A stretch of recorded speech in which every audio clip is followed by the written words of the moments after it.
If you've saved $25,000, congratulations, but this is where most people make the wrong move. Keep too much in the bank, spend it too fast, or invest it badly, and years of saving can disappear.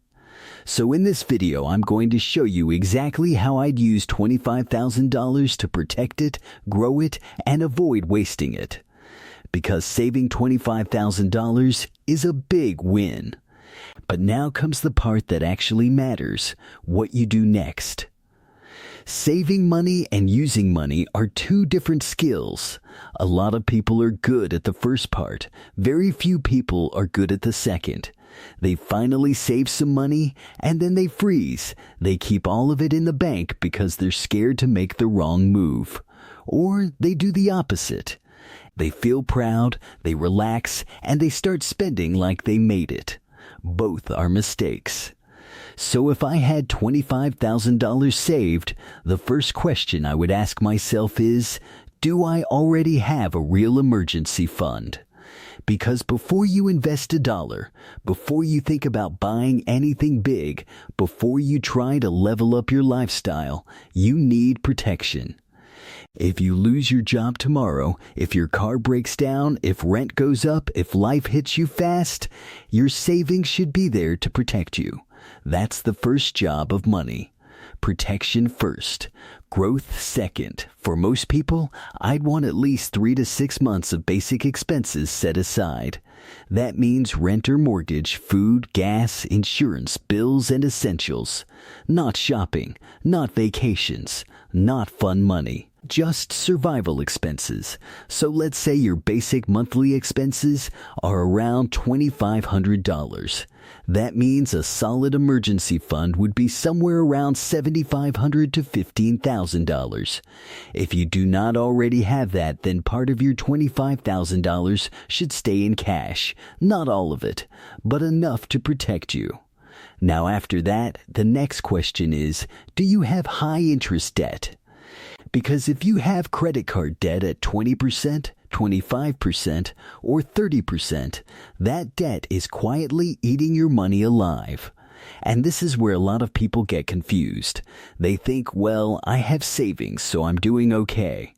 But if you have $25,000 in the bank and $12,000 in credit card debt, charging crazy interest, you are not really winning. You're just standing still. So if I had $25,000 saved and I also had high interest debt, I would seriously consider using part of that money to kill that debt. Not all debt is equal. A low interest mortgage is different.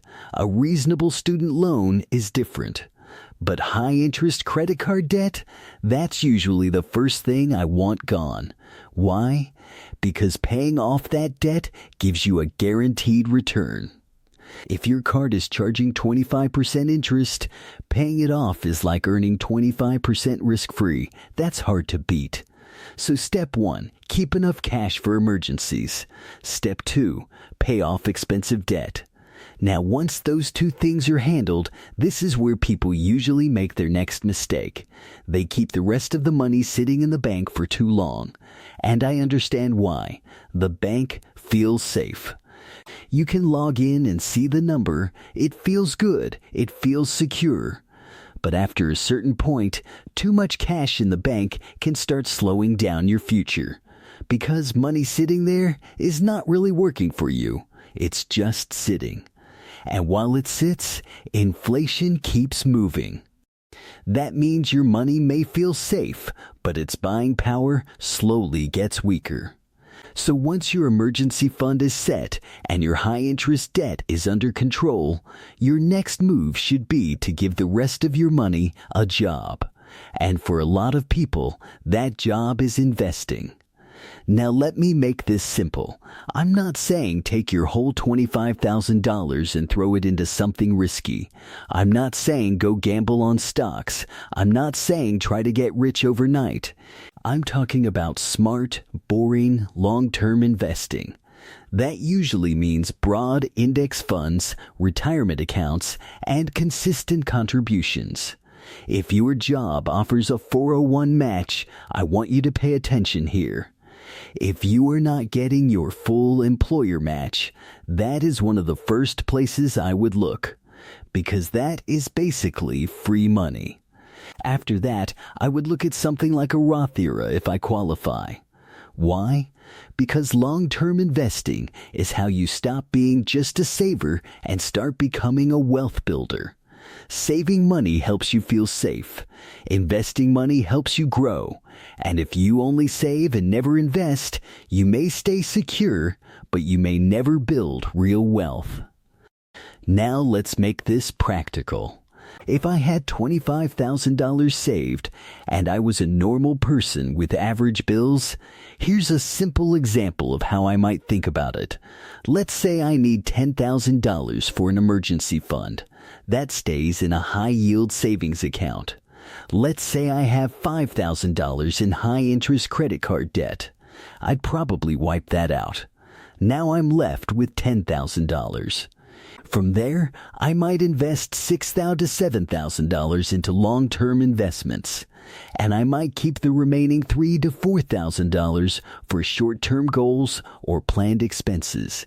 That could be car repairs, moving costs, a future trip, business tools, or anything important I know is coming. That's another big point. Not all of your money should be in one bucket. You need different buckets. Emergency money, debt payoff money, investment money, short-term goal money. When people mess up with money, it's usually because all their money is sitting in one pile with no plan. And when money has no plan, emotions take over. That's when people start saying things like, "I deserve this, I've been working hard, I'll save it back later." And then suddenly, the money is gone. A new car, luxury clothes, random online shopping, a vacation they couldn't really afford, helping everybody else before helping themselves. That's how saved money disappears, not in one giant mistake, but in small emotional decisions. That's why if you have $25,000, you need clarity before you move. Not hype, not pressure, not impulse. Now another thing I would think about is timing. What do you need this money for? Because if you know you want to buy a house in the next 12 to 24 months, that changes things. If you know you may need a car soon, that changes things. If you're planning to start a business next year, that changes things. Money needed soon should usually stay safer. Money you won't need for a long time can usually be invested more aggressively. That's why the question is never just, how much money do I have? The better question is, what is this money for? Purpose changes everything. Now let's talk about one more mistake, lifestyle inflation. This one destroys a lot of progress. Some people save their first $25,000 and start acting rich too early. They upgrade the apartment, upgrade the car, upgrade the spending, upgrade the image. But real wealth is not about looking rich. It's about having options. And the people who build wealth usually do not rush to show it. They use money to buy freedom, not attention. So if you save $25,000, don't use that number to impress people. Use it to strengthen your life. Use it to lower stress. Use it to remove debt. Use it to start investing. Use it to buy time. Use it to create better choices for your future. That is the real flex. Now, if I had to simplify this whole video into one plan, it would be this. Step 1, keep 3 to 6 months of emergency savings. Step 2, pay off high-interest debt. Step 3, move the rest into clear buckets. Step 4, start investing for the long term. Step 5, don't let lifestyle inflation or emotional spending steal your progress. And if you are already debt-free with a full emergency fund, then honestly, your next move is simple. Your money should start working. That means investing. That means building. That means thinking long-term. Because keeping all $25,000 in the bank forever may feel safe, but it usually is not the smartest long-term move. So if you save $25,000, be proud of that. But don't stop there. Saving money is the first win. Using it wisely is the bigger one. You work too hard to save that money. Don't waste it.